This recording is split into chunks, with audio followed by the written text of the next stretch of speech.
ខ្ញុំធ្វើអ្វីបានកលយ៉ាងគ្មានក្តី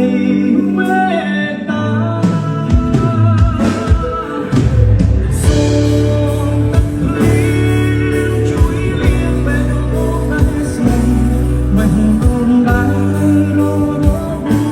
ព្រោះស្នេហា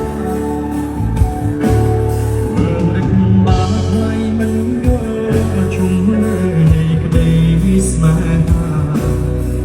សុខជីវៈប្រាថ្នារកទីសុខសាន្តសូមទឹកភ្លៀ